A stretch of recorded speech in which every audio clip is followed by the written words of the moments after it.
Aí tem que ficar num lugar que é...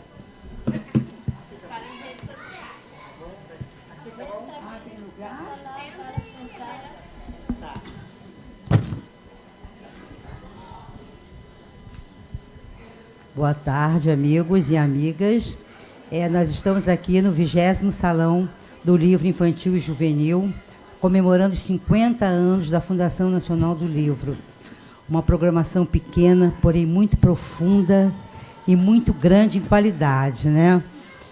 Nós temos aqui hoje a professora Nilma Lacerda, da UF, que vai nos brindar com uma sua fala sobre os 80 anos da obra Vidas Secas, de Graciliano Ramos.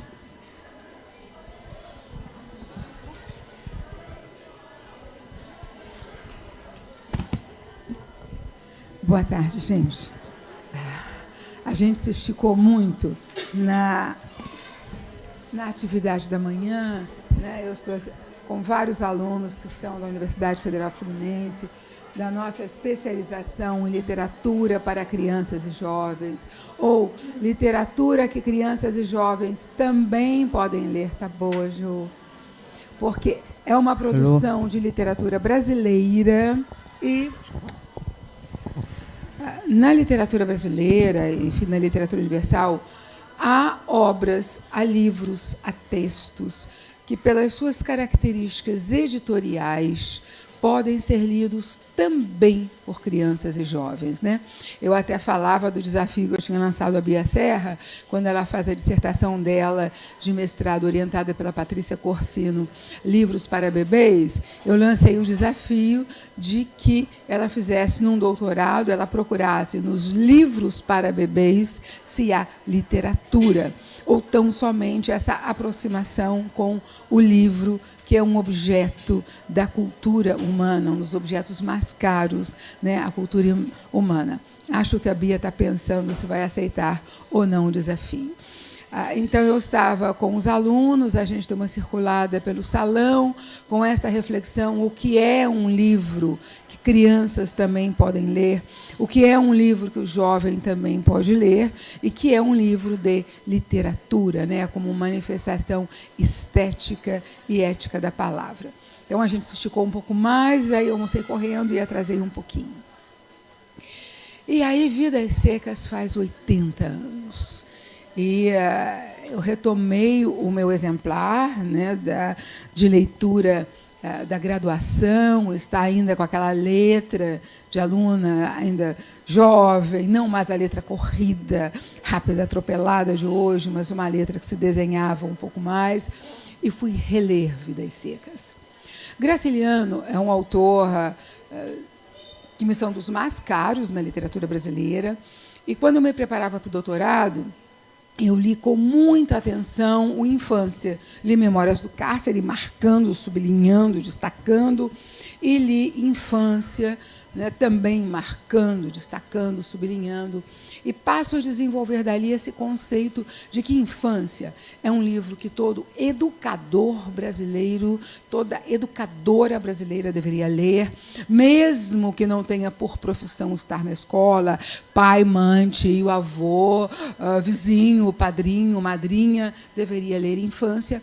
É um livro que é anunciado quando Graciliano está preso, então está anunciado nas Memórias do Cárcere, ele está vindo, né, de Ilha Grande para o presídio da Frei Caneca, com uma série de outros prisioneiros comuns, e há um homem chamado José que insiste em contar a história dele, né, para o Graciliano, e Graciliano, no mar, enjoando, ouvindo aquela história, mas ele consegue reter os elementos, e, ao final, ele vai dizer, ele reflete sobre a história, e ele se pergunta o que é que o diferenciava daquele homem.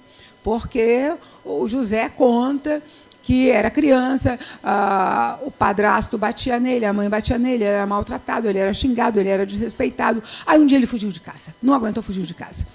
Mas lá fora era pior ainda que em casa, fome, frio, todas as carências, ele volta para casa e leva... Oi, Lúcia, tá boa?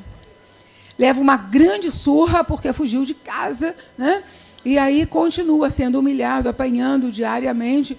chega uma hora, não aguenta, foge de novo, né? Mas lá fora é pior ainda, fome, frio, volta para casa, outra grande surra, mas aguenta mais um pouco, continuam torturas, maus tratos, até que ele não aguenta mais, foge, e aí cai no mundo, já cometeu um crime, não pode mais voltar. E Graciliano, então, diz, olha, mas eu também, meus pais me batiam, meus pais me humilhavam, me xingavam, né?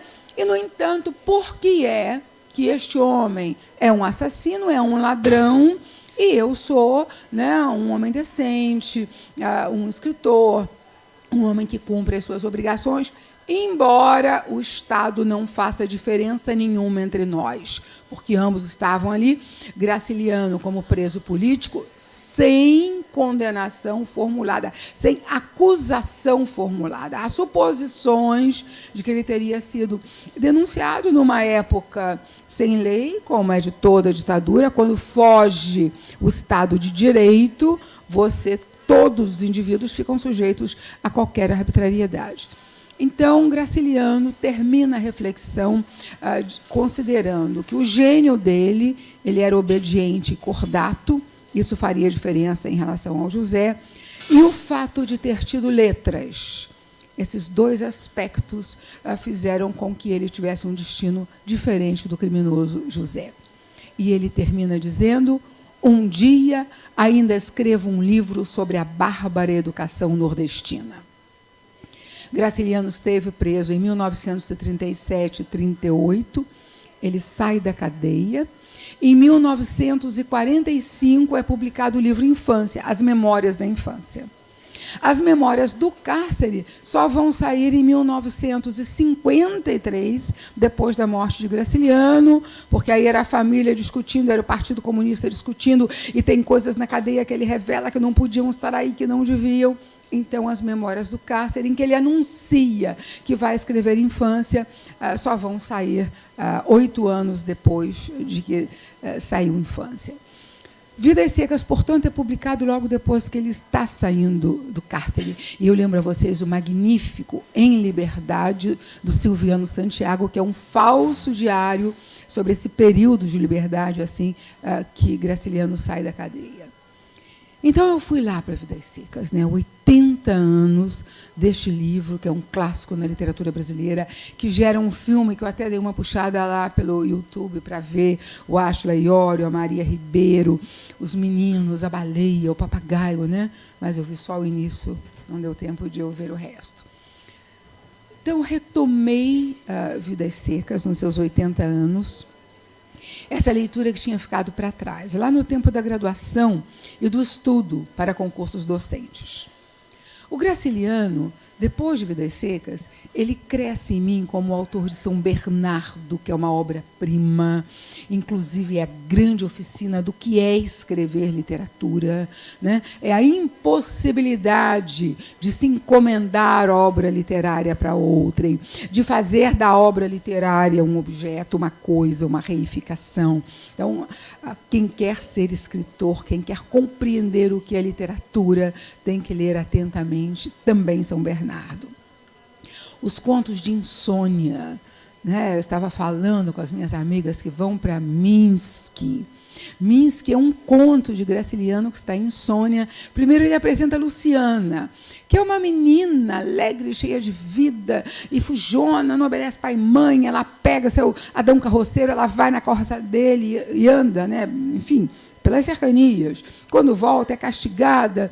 E um dia o tio Julião, acho que é Julião, o tio, traz para ela um periquitinho. E ela fica louca com o periquitinho, que empoleira, que vai com ela para toda parte.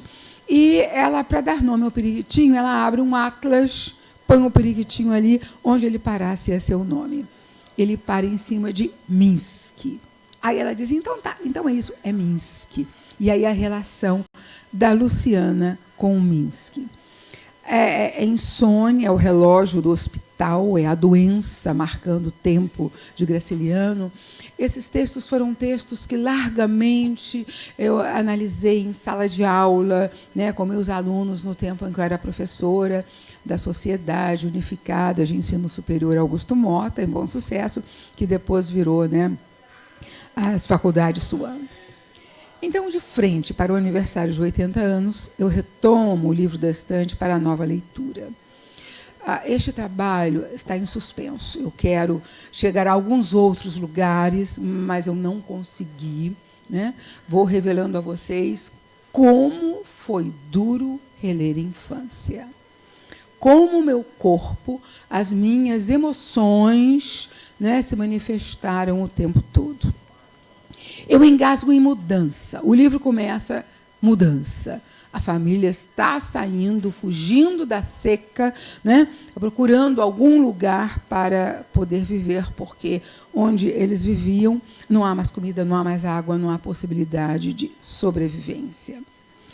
Mas engasgo, continuo, aí contorno o Fabiano, né, que é logo o segundo quadro, o segundo capítulo, em que o Fabiano é descrito, é composto por um narrador que é de terceira pessoa, um narrador que é onisciente e que consegue a extraordinária proeza de entrar no cérebro de baleia, de ver o humano a partir de uma sensibilidade animal, uma sensibilidade, né, do cão que acompanha a família. Aí eu chego até Cadeia, né, a garganta dói. Será que eu devo prosseguir? 80 anos e ainda é assim. Ainda é como está lá. O Fabiano, né, estava na feira com uns trocados, tinha que comprar umas coisas, um pano para a Sinha Vitória, mas ele sempre achava caro, ele não sabia se estava sendo enganado ou não, roubado ou não. E uma hora um soldado o convida para jogar e ele acaba cedendo, né, seduzido mesmo pelo jogo, joga, perde, fica arreliado, como é que ele vai explicar para a mulher, e sai abruptamente, e o soldado fica muito irritado com isso. Como é que saiu assim, desse jeito? E o soldado vai atrás dele, vai provocá-lo, e pisa o pé dele com o tacão da botina, as alpercatas de vaqueiro, né? E Fabiano tenta só dizer, mas para que isso? Mas por quê? Eu não entendo, não venha abolir comigo. E o soldado insiste, Fabiano se exaspera, xinga a mãe do soldado, e o soldado apita, chama os outros soldados, e Fabiano, então, vai preso, e quando entra na delegacia, faça lombo. Faça lombo é ficar de quatro para os soldados baterem nele com um facão. Tanto que, por 2, 3 vezes, Fabiano vai retomar, ele levou zinco no lombo, que é a lâmina, né, o metal que faz a lâmina do facão. E ele amarga uma noite na cadeia. Porque o soldado foi, espezinhou, humilhou, pisou, agrediu fisicamente. Quando ele diz o palavrão, ele é preso. Numa história que, há 2 anos, eu estive numa banca na PUC, a leitura, né, na pena de remissão, de uma ex-aluna de UF, ex-aluna minha, e era uma banca multidisciplinar, e havia uma assistente social que deu assim, uma aula do que é o sistema carcerário, do que é o sistema social brasileiro. E a luta, ela tem um sobrinho que é da Defensoria Pública, e o que ele faz é ouvir aquelas mulheres, mães, irmãs, né, esposas daqueles caras que está no peito, estou entrando no sistema carcerário e não vou sair mais, porque eu sou pobre, porque eu sou preto, né? Porque eu estou condenado, porque eu estou limitado a esses guetos. Eu comecei a ler Vidas Secas, inclusive, né? A minha empregada, ela mora no Pinheiro, ali naquele complexo todo das comunidades da Maré, e ela vive me acusando. A senhora não sabe como é, a senhora não vê televisão, quer dizer, para ela a dimensão do que é o que está na televisão. Ela está lá dentro, e ela chega com relatos diários, e a gente conversa muito, e a senhora não sabe como é. E aí eu digo para ela, mas eu transito, eu leio literatura, eu converso com as pessoas, né? Eu tenho essa possibilidade por uma série de outros discursos, não experimento na pele porque estou protegida, né? Estou razoavelmente protegida, até um certo ponto. Se eu não tivesse essas proteções, né, que são basicamente sociais, eu estaria sujeita também a essas violências. Bom, há muitos que lutaram e que lutam contra isso, o próprio escritor dentre eles, né? Como é que Graciliano luta contra isso? Escrevendo. Sendo um escritor daquela gente miúda que ele fala lá em infância, no final de Os Astrônomos, que é o momento em que ele descobre o que é literatura, porque ele estava na escola, mas aos 9 anos ele ainda era analfabeto, ele não conseguia compreender qual era o sentido de ler, de aprender aquelas letras naqueles manuais, naquelas cartilhas, né, horrendos. E, aos 9 anos, o pai manda que ele pegue um livro e ele fica desesperado. O pai era violento, batia nele, xingava. Ele vai ver que eu não sei, ele vai ver que eu não sei.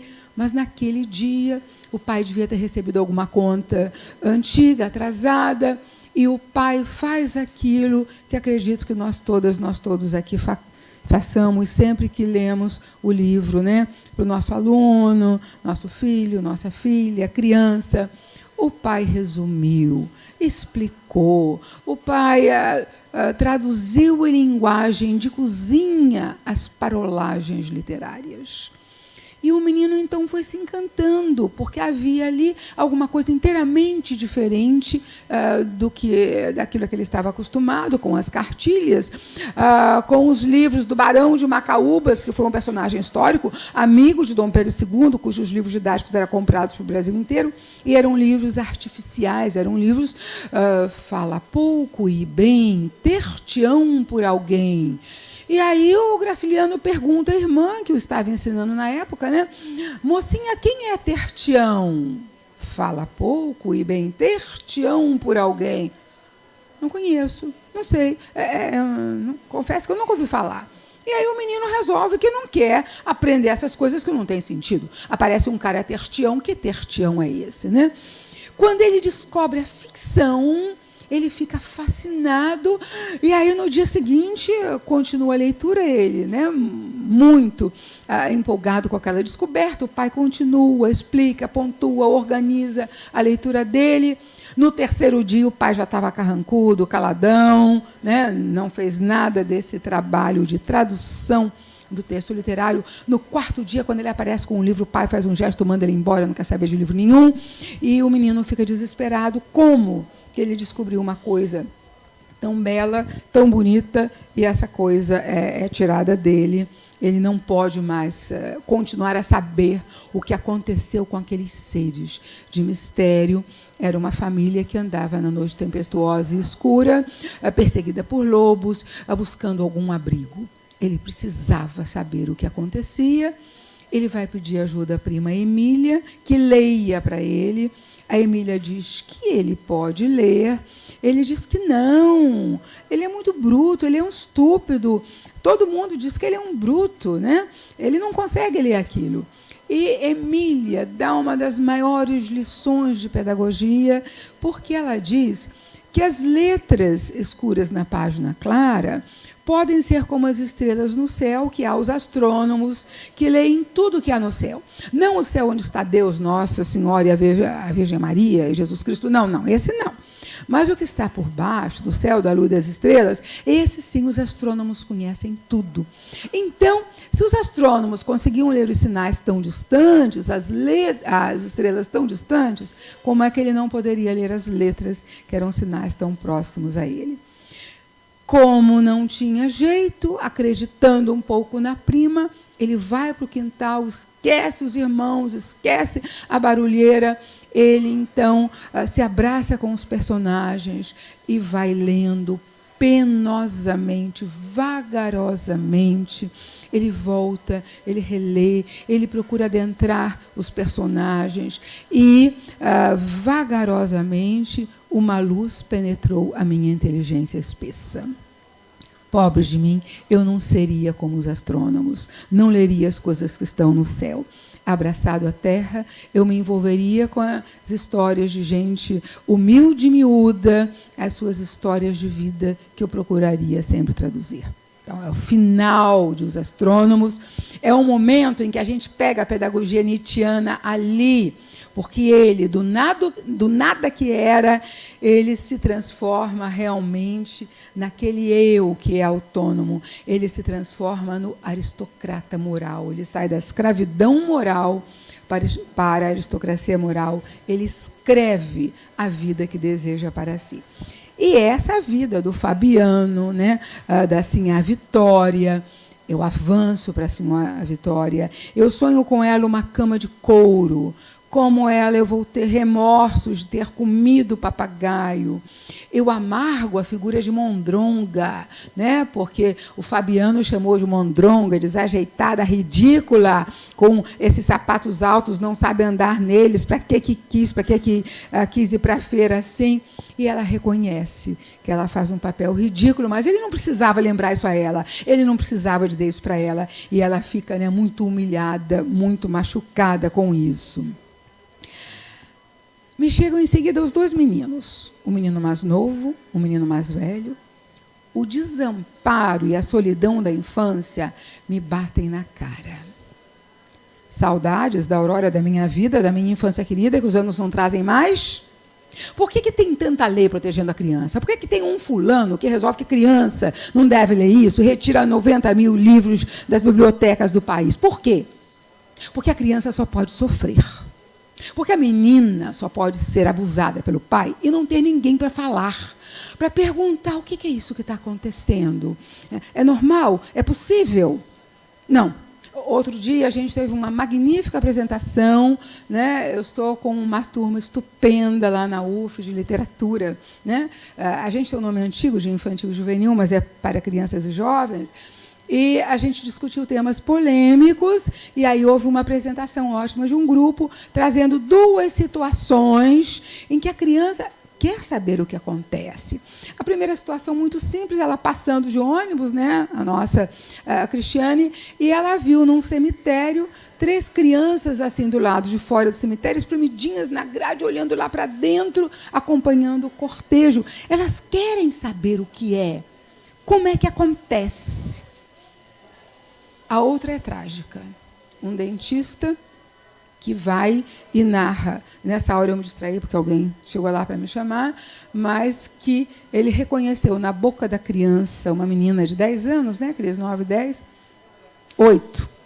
Na boca da criança que ele examinava, havia bactérias que são de circulação de trato genital e que só poderiam estar ali porque esta criança estava sendo submetida a um abuso. E, no entanto, quando há o livro, né, em que você pode discutir isso, em que o próprio pai se redime, porque chega uma hora, ele se condói e diz, não, então venham 3 cavaleiros, e aquele que chegar primeiro vai ter a mão de Heredegalda, né? Porque também no conto que Perrault compila, o pai de pele de asno, ele vai ao casamento dela arrependido do que ele tinha feito, já casado com outra mulher, etc., e muito arrependido do que ele tinha feito. Então, isso é tirado da criança, porque não tem idade para saber. Ora, isso é hipocrisia, isso é um exercício de poder arbitrário e violento. Então, a infância tem tanta lei para proteger, e tanta gente quer falar em nome da infância, exatamente porque é um estado de solidão, de desamparo, de desproteção muito grande. E aí, aquela história das pessoas de boa vontade, das pessoas de consciência, elas têm que estar sempre presentes, defendendo, lutando, esclarecendo. O menino mais velho pergunta assim a Vitória o que é inferno, porque assim, a Terta falou. E aí, assim, a Vitória tenta mais ou menos explicar, não consegue, e acaba batendo no menino para calar a boca e não perguntar mais essas coisas. Esse episódio está em infância, né? É um episódio que Graciliano viveu quando menino, que ele também pergunta à mãe, né, que vivia falando, lia uns folhetos religiosos. A mãe diz que é um lugar em que as almas ardem em grandes caldeirões, né, de breu fervente, por toda a eternidade. Aí o menino pergunta a ela, a senhora esteve lá? Não, mas os padres... O menino olha para o dedo, porque ele tinha feito uma bucha de balão, e aí o breu correu, queimou o dedo dele, fez uma bolha, doeu a beça. Aí o menino considera que se um tiquinho de nada do breu lá correu no dedo dele, fez aquele estrago, como é que as almas podem arder em caldeirões por toda a eternidade? Aí ele pergunta se os padres já foram lá. Aí ela, não, mas eles sabem. Aí ele se vira, olha de novo o dedo e diz, mentira, não tem nada disso. O que vai acontecer? Chineladas. E ele termina dizendo, fala a voz do adulto, né, que muitas vezes na vida, isso aconteceu com ele procurava lembrar da lição para não levar chinelada de novo, mas às vezes esquecia. E a própria prisão do Estado Novo, né, é essa chinelada mais violenta e cruel que o Estado aplica. Bom, aí eu avanço, né, porque estou vendo que numa ponta e noutra da vida, a vida vivida em infância, a representada em Vidas Secas, o resultado é o mesmo, a imposição do sem sentido e da pancada. Chego ao capítulo Inverno. O susto das águas descontroladas, choveu muito, a alma cheia, e aí o temor não é da falta de água, o que vai acontecer, hein? É o excesso da água, né? É justamente essa vida que não tem qualquer previsibilidade, essa vida que nunca tem sossego, que nunca tem calma. Falta água, é a seca, vem água demais, é a cheia, né? Derreia-se a colheita, os animais são afogados, etc.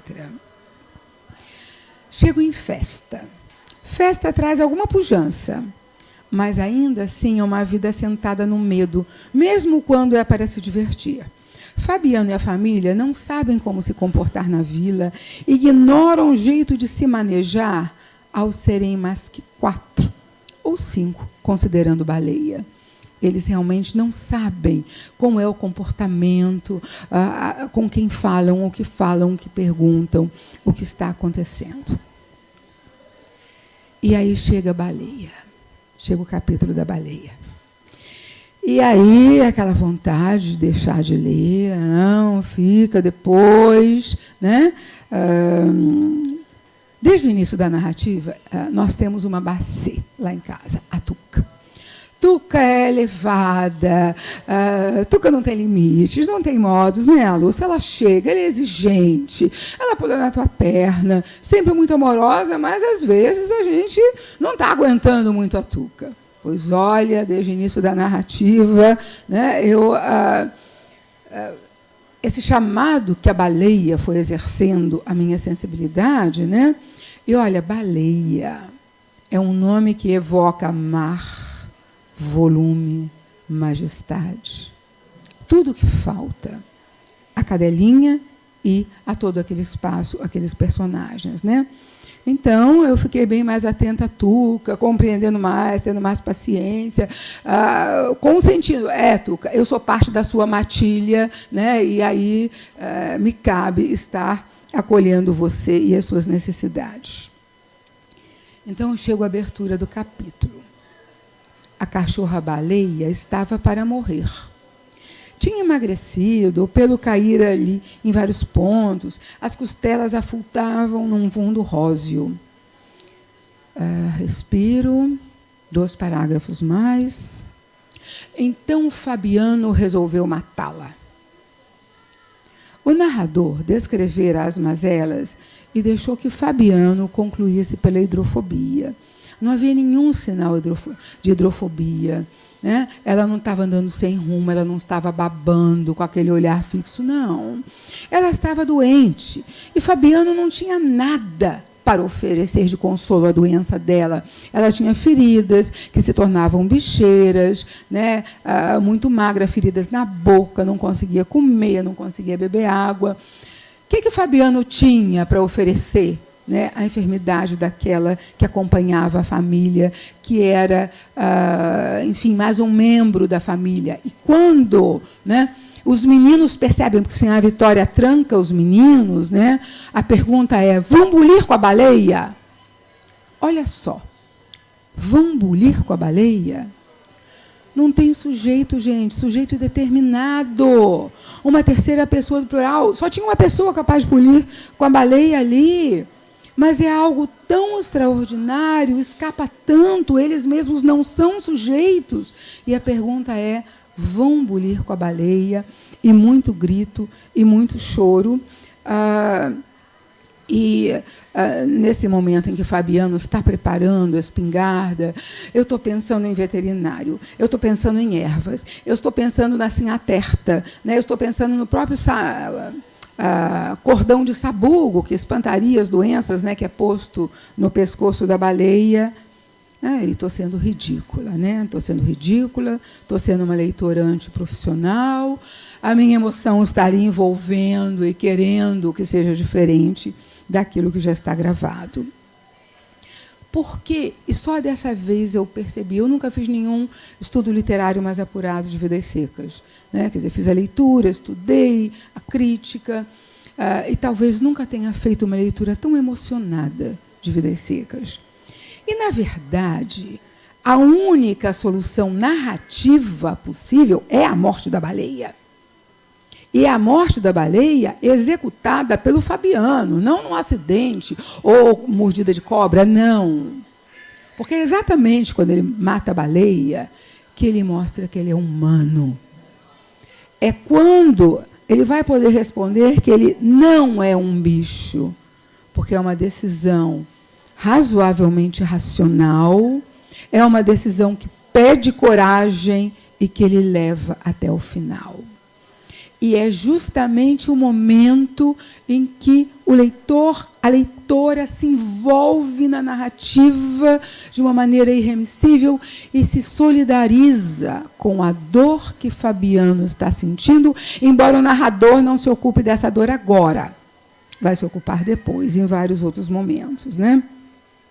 Então, as razões da narrativa pedem que a cachorra morra, pedem o remorso, a dúvida, o medo de visagem. Essas serão a demonstração da humanidade de Fabiano. É o que vai atestar ao leitor, a despeito do ato antipático e cruel, que ele não é um bicho. O leitor o acompanha, claro, em seu monólogo interior, porque ele vai conversando com ele mesmo, né? Atento à composição do narrador, porque esse monólogo é sempre passado pelo narrador. O narrador entrega para o leitor. Não basta acompanhá-lo. É preciso mostrar a solidariedade, compreender medo, compreender a coação de animal a que é submetido esse humano, que hesita sobre si todo o tempo.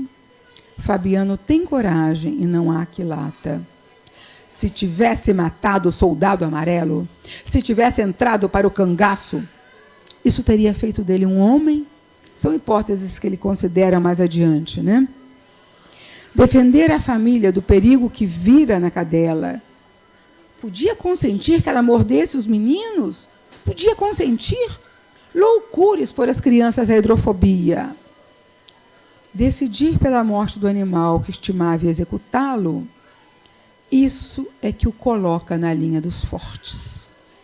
E o narrador insere-se em delicada linha lírica ao desenhar no sono final de Baleia um mundo de preás, um mundo bom para rolar junto às crianças, espojar-se com elas.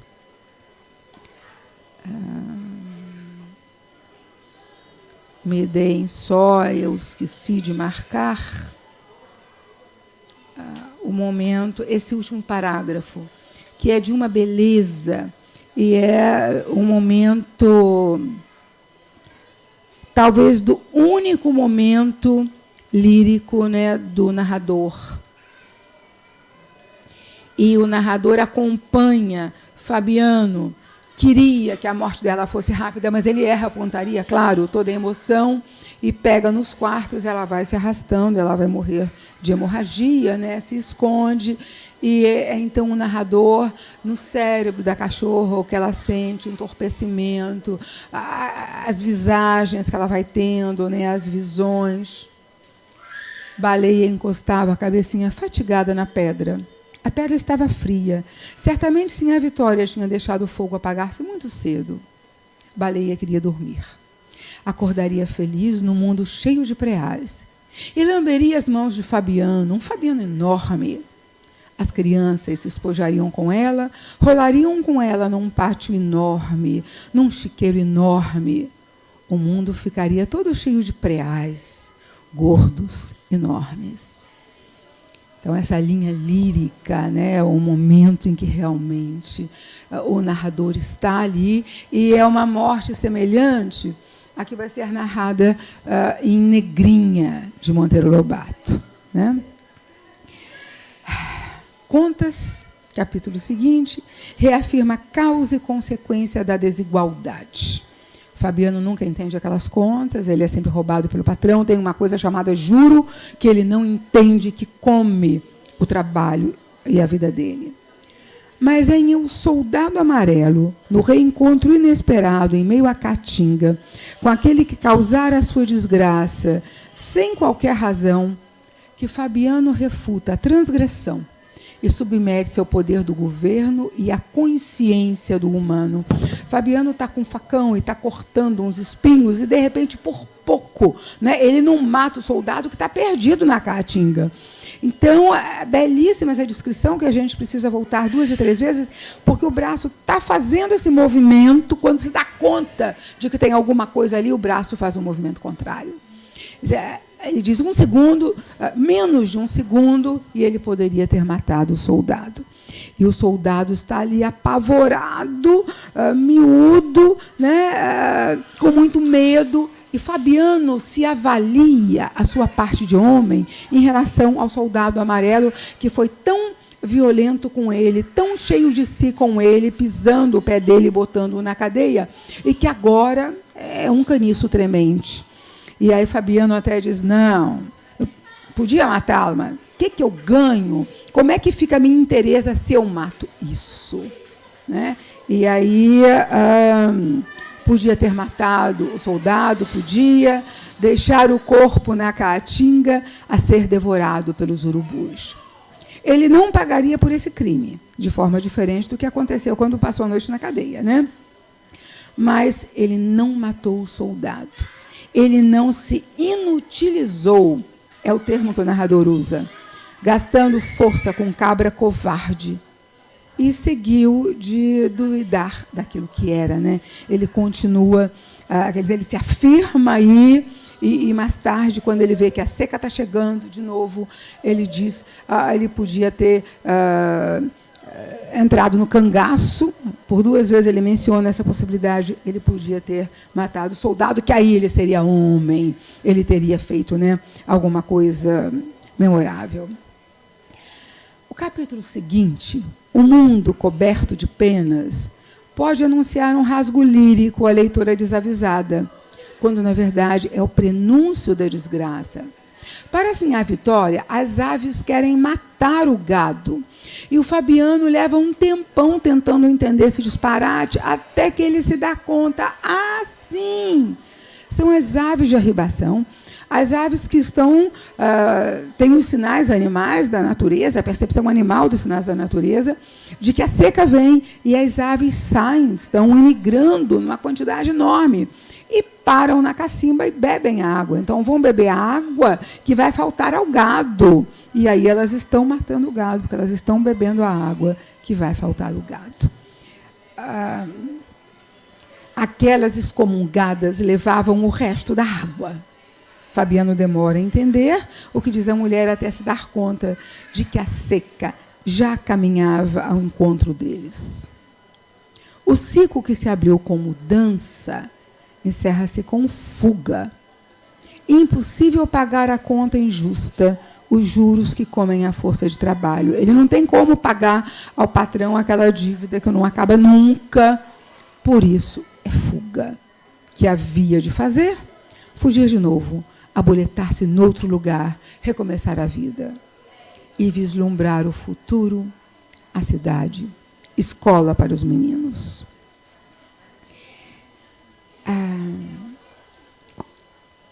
Na literatura brasileira, que crianças e jovens também leem, apenas Justino o Retirante, é uma obra que é de 1970, da Odete de Barros Motti, é que vai justamente tomar esse tema do retirante, da seca. Quer dizer, Graciliano escreve Vidas Secas em meio ao ciclo, né, do Nordeste, numa segunda etapa do modernismo brasileiro, e só esta obra retoma este périplo, né? Contemporaneamente, eu vou falar disso, inclusive no congresso do IB, as migrações internas forçadas pela miséria, pela injustiça social, pela falta de Estado, basicamente Colômbia, Argentina e Brasil. Este livro é Mordisco de la Medianoche, A Mordidinha da Meia-Noite, que é de Francisco Leal Quevedo, publicado na Colômbia. Ele vai falar de um êxodo semelhante. Então, é uma família feliz que vive lá numa zona rural da Colômbia, até que a menina vê, por acaso, uma cena de contrabando, né, de uma família vizinha. Ela não denuncia, ela cala a boca, mas acontece que a investigação estava em curso, o contrabandista é preso, e a família do contrabandista vai e agride a família da menina, obrigando a que toda a família abandonasse tudo e fosse para a capital, fosse para Bogotá. E aí começa, então, a família inteira a entrar em depressão, porque saem de uma vida rural. Primeiro, a outra família mata a criação, mata todos os animais da família da menina e manda um aviso: vocês não foram embora, são vocês. Aí vão para Bogotá e começa a família a entrar em depressão, até que aparece a figura do palabreiro, ou do falador com palavras, que ele vai fazer uma negociação. Ele vai apresentar as razões da família que se sentiu denunciada, as razões da família que diz que não denunciou, e negociar uma forma de essa família voltar para a sua terra. É uma situação bastante comum na Colômbia, né? Até pouquinho tempo atrás, lembrando que o plebiscito para a paz, ele não foi vitorioso, foi o presidente que faz o decreto estabelecendo essa paz. Eu participei de vários eventos, de alguns eventos de encontros de escritores, encontros de escrita criativa em Bogotá, e era uma escritora colombiana, perguntam a ela se ela queria paz, né, no evento, ela diz: quero, ardentemente, porque meu cunhado foi morto porque ele foi denunciado de estar do lado dos paramilitares. 2 anos depois, a minha irmã, mulher dele, foi morta sob a acusação de estar do lado dos guerrilheiros. Então, não aguentamos mais essa divisão, né? Para onde vamos? Que tem o título em espanhol Dos Coelhos Brancos, e é do Jairo Boitrago e do Rafael Yocteng, né? Eles são um colombiano, outro peruano, um vive na Colômbia, outro está no México, e é o livro que vai falar dessa migração forçada do México para os Estados Unidos, e a criança que pergunta para onde vamos, né? Ela pergunta, mas ninguém responde. O pai, né, que podia responder a ela, ele não tem essa resposta. Para onde vamos agora? Eu volto a perguntar, mas ninguém me responde. Vejam o isolamento, a solidão da criança. Se não fosse o imaginário, os livros, as histórias que são contadas, como é que essa criança, né, consegue minimamente sobreviver? O pai, às vezes, vai parando pelo caminho e vai tendo alguns empregos, alguns trabalhos, né? Mas aí logo tem que sair dali, porque, sabe, faltam os papéis. E aí eu não posso, antes de falar do final de utopia, de esperança, né, desta cena, eu não posso deixar de falar do Roger Chartier, da aula inaugural dele, entrando no Collège de France, que é um portento, é um colégio fundado pelo Francisco I, século XVI. Você entra lá, é aquele templo, né? E o Chartier, então, ele faz 3 perguntas: o que é o livro, o que é a literatura, e não estou lembrada da 3ª pergunta, que é bem correlata. E vai respondendo a essas questões, ele vai falando da importância da leitura, da escrita, para terminar falando de como a escrita e leitura podem ser excludentes. Quando você cria uma categoria chamada sans-papier, sem papéis, sem documentos, é essa escrita que oprime e que põe do lado de fora aqueles que não têm os seus papéis. Então, o Chartier fez uma grande exortação, como é que a escrita, né, pode exercer também esse lugar e ter esse poder. Eu lembro, num livreto para a Casa da Leitura, encomendado por Elizabeth Serra, em 98, né, eu observo que a letra não tem patrão. A letra, ela serve a oprimidos e a opressores. A gente tem que ter muita clareza disso, né? Então, a menina, no caminho, amiguinho deu para ela 2 coelhos brancos. Ela agora tem 2 coelhos brancos. Claro que a gente tem aqui, ao final, o muro, né, de que a gente está falando agora na administração Trump. A gente tem os vagões de trem, que são esses vagões de trem de todas as migrações forçadas, inclusive a Segunda Guerra. Mas a gente tem 2 coelhos brancos. Nós aqui somos muitos coelhos brancos. Coelho multiplica, coelho está no campo, né? Coelho escapa. Eu termino a leitura, né? Releio 2 ou 3 dos últimos capítulos, eu precisei voltar a reler. O que me causa essa releitura? Por que dores me movi ao acompanhar de novo estas vidas sobre papel? Por quantas vezes quis deixar o livro, pular páginas, trancar os personagens até que se fizesse melhor o destino a alcançá-los? 80 anos de vidas secas. Em 80 anos, cidades secas. Gente, eu fico emocionada de estar com vocês aqui. Meus coelhos, minhas coelhas, brancos e brancas.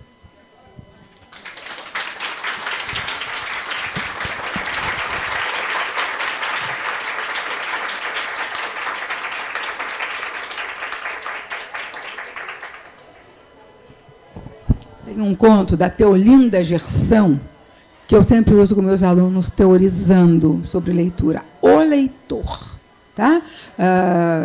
Procurem, é num livro que está A História Deveria Andar, em que ela conta uma história interessantíssima, e é uma grande teoria sobre o que é a leitura, sobre o que é ser leitor. Eu estou tentando, com essa releitura de Vidas Secas, chegar a uma teoria da leitora, do leitor. Mas ainda não consegui, não. Está em caminho.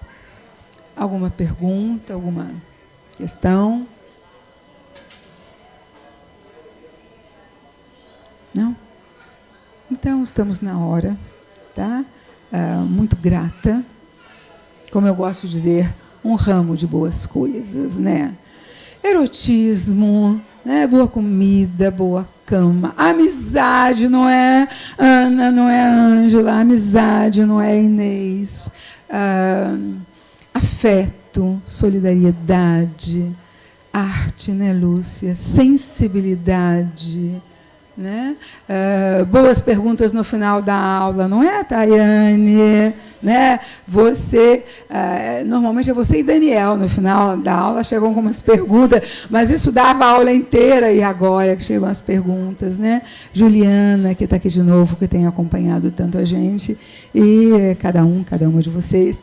Glória, né? Glória é uma amizade assim muito especial, uma troca que a gente se faz nesses espaços, né? Uma hora eu vou lá, tá? Essa solidariedade, essa amizade de Bia, exercida em vários espaços, com desafios. Mas deixa eu te pedir uma coisa, quer dizer, até comentei com você, a Nilma trouxe os alunos para cá, né? Eu acho importante você contar para a gente como é que estar usando o espaço do salão, né? Para estar colaborando com a formação dos professores, enfim. Fala um pouquinho, por que você acha isso bom?